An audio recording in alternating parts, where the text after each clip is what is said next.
2023, it is surprising that there's still efforts to remove out-of-service rail lines despite their potential utility in the future for freight and passenger use. Even more surprising and actually concerning is when there's an effort to remove an active and useful rail line in an area where traffic has been an ever-growing issue for decades. Welcome to Bourne, Massachusetts, where a rail trail group has been advocating for the removal of MassDOT-owned and Mass Coastal-operated Falmouth Secondary Rail Line. This is still in use multiple times a week for both freight and tourist operations. The 6-mile line stretches south from Canal Junction in Bourne to North Falmouth, where a spur branches off to the Otis Air Force Base and Upper Cape Regional Transfer Station.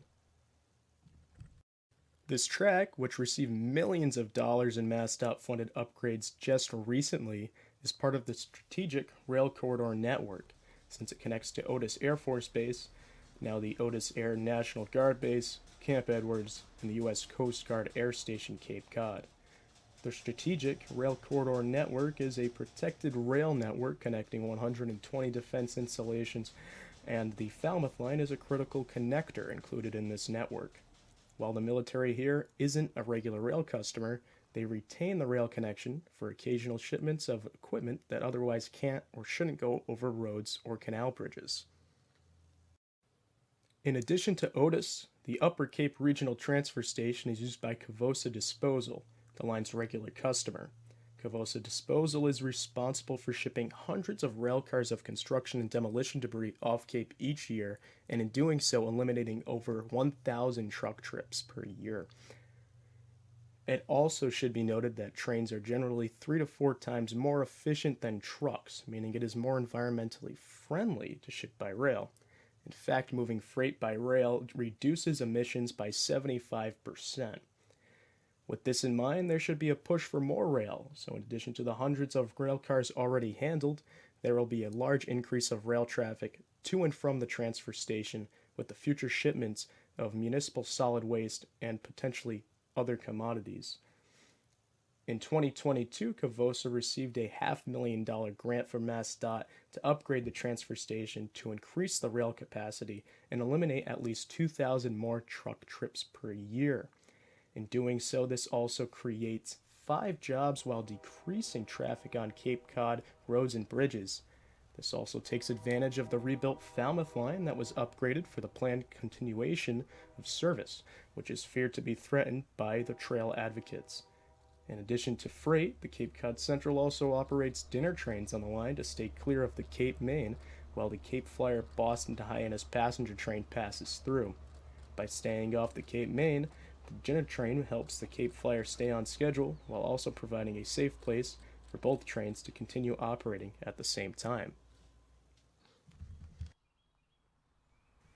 While the rail line and customers are protected by the Surface Transportation Board if it ever comes to the point where abandonment is considered, it is feared that the trail advocates have other tricks up their sleeves to get the rails lifted. In a recent news article, advocates are even considering trying to disrupt Mass Coastal's operating contract, showing what lengths they are willing to go to get their way. Interestingly enough, a trail already stretches south from North Falmouth to Woods Hole over the former line, but despite the much greater impact it could have as an active rail line. For those in support of both the rail and trail, a compromise could be made to build the trail on the side of the rail line. This concept works in multiple locations, like a short section in North Falmouth, as well as a restored rail line with trail alongside in Adams, MA. Despite this being an option, the trail supporters claim that the design won't be possible in some locations, namely in Katamet by the train station and post office, along with other coastal areas. These can be overcome with careful planning and design work. Despite this, there's still the push to remove the critical link necessary for defense of the country, the waste stream, and the other future uses of the rail line that could support local businesses. Now here's what you can do to stop this. In the video description is an email template that you can sign and send to MassDOT and state officials to save the line. A link to savecaperail.com is also in the description for further information.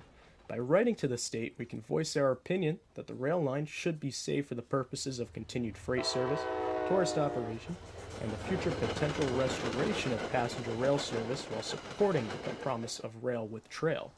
By retaining the rail line, operations can grow to reduce car and truck traffic on congested roads and bridges, offer a more environmentally friendly mode of transportation, and to retain an overall safer transportation option so it is forever there. The rest of the video showcases rail operations on the Falmouth line in 2023. This includes the important waste shipments by Mass Coastal, as well as the dinner train operated by the Cape Cod Central. Some of the Mass Coastal trains shown have 15 rail cars, part of an increase in rail traffic to Cavosa. It is important to note that these 15 rail cars pulled by one locomotive is about the equivalent of 70 tractor trailers.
stopping activated.